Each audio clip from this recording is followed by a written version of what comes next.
Leah's Pony. The year the corn grew tall and straight, Leah's papa bought her a pony. The pony was strong and swift and sturdy, with just a snip of white at the end of his soft black nose. Papa taught Leah to place her new saddle right in the middle of his back and tighten the girth around his belly. Just so. The whole summer, Leah and her pony crossed through cloud-capped cornfields and chased cattle through the pasture. Leah scratched that special spot under her pony's mane and brushed him till his coat glistened like satin. Each day, Leah loved to ride her pony into town, just to hear Mr. B shout from the door of his grocery store, "That's the finest pony in the whole county." The year the corn grew no taller than a man's thumb, Leah's house became very quiet. Sometimes, on those hot, dry nights, Leah heard Papa and Mama's hushed voices whispering in the kitchen.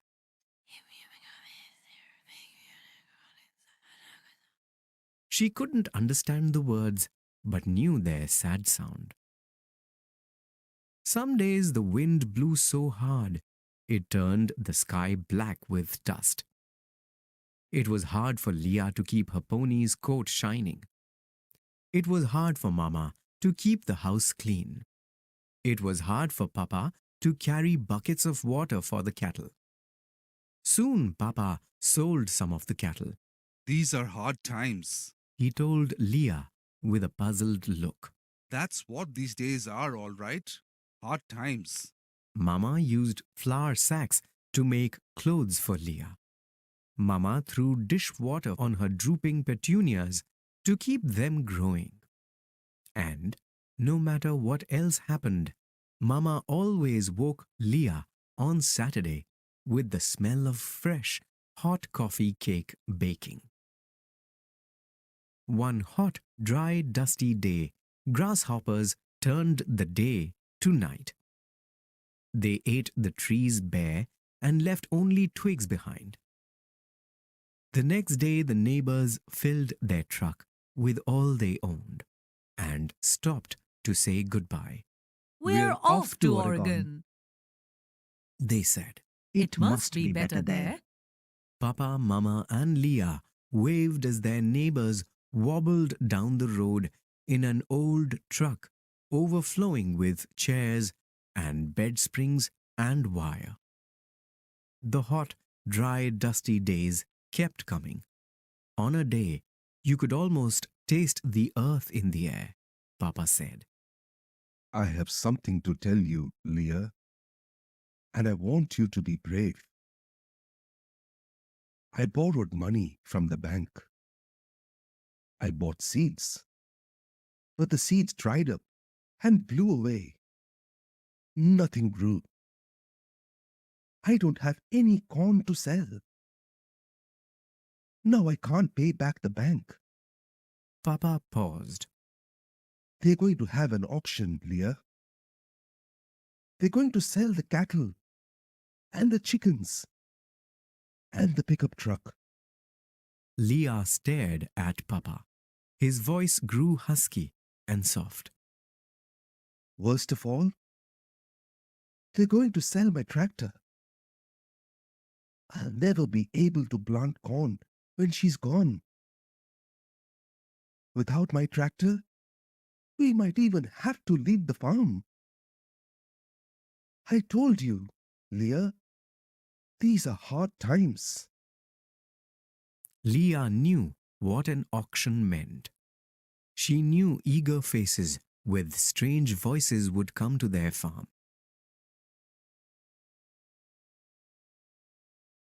They would stand outside and offer money for Papa's best bull, and Mama's prize rooster, and Leah's favorite calf. All week, Leah worried and waited and wondered what to do. One morning, she watched as a man in a big hat hammered a sign into the ground in front of her house. Leah wanted to run away. She raced her pony past empty fields lined with dry gullies. She galloped past a house with rags stuffed in broken window panes. She sped right past Mr. B, sweeping the steps outside his store. At last, Leah knew what she had to do. She turned her pony around and rode back into town. She stopped in front of Mr. B's store. You can buy my pony. She said. Mr. B stopped sweeping and stared at her. Why would you want to sell him? He asked. That's the finest pony in the county. Leah swallowed hard. I have grown a lot this summer. She said. I'm getting too big for him. Sunburned soil crunched under Leah's feet as she walked home alone. The auction had begun. Neighbors, friends, strangers, everyone clustered around the man in the big hat. How much for this wagon? Boomed the man. $5. $10. Sold for $15 to the man in the green shirt. Papa's best bull. Sold. Mama's prize rooster. Sold. Leah's favorite calf. Sold. Leah clutched her money in her hand. It has to be enough. She whispered to herself. It just has to be. Here's one of the best items in this entire auction. Yelled the man in the big hat. Who'll start the bidding at $500 for this practically new all-purpose farm-all tractor? It will plow, plant, fertilize, and even cultivate for you. It was time. Leah's voice shook. $1. The man in the big hat laughed. That's a low starting bid if I ever heard one. He said. Now, let's hear some serious bids. No one moved. No one said a word. No one even seemed to breathe. Ladies and gentlemen, this tractor is a beauty. I have a bid of only $1 for it. $1 for this practically new farm-all tractor. Do I hear any other bids? Again no one moved. No one said a word. No one even seemed to breathe. This is ridiculous! The man's voice boomed out from under his hat into the silence. Sold to the young lady for $1. The crowd cheered. Papa's mouth hung open. Mama cried. Leah proudly walked up and handed $1 to the auctioneer in the big hat. That young lady bought one fine tractor for one very low price. The man continued. Now how much am I bid for this flock of healthy young chickens? I'll give you 10 cents. Offered a farmer who lived down the road. 10 cents?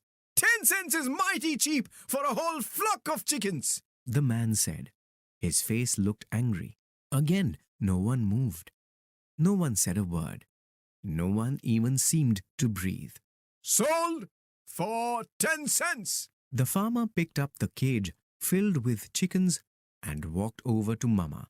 These chickens are yours. He said. The man pushed his big hat back on his head. How much for this good Ford pickup truck? He asked. 25 cents. Yelled a neighbor from town. Again no one moved. No one said a word. No one even seemed to breathe.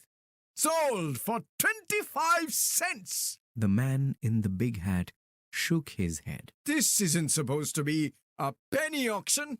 He shouted. The neighbor paid his 25 cents and took the keys to the pickup truck.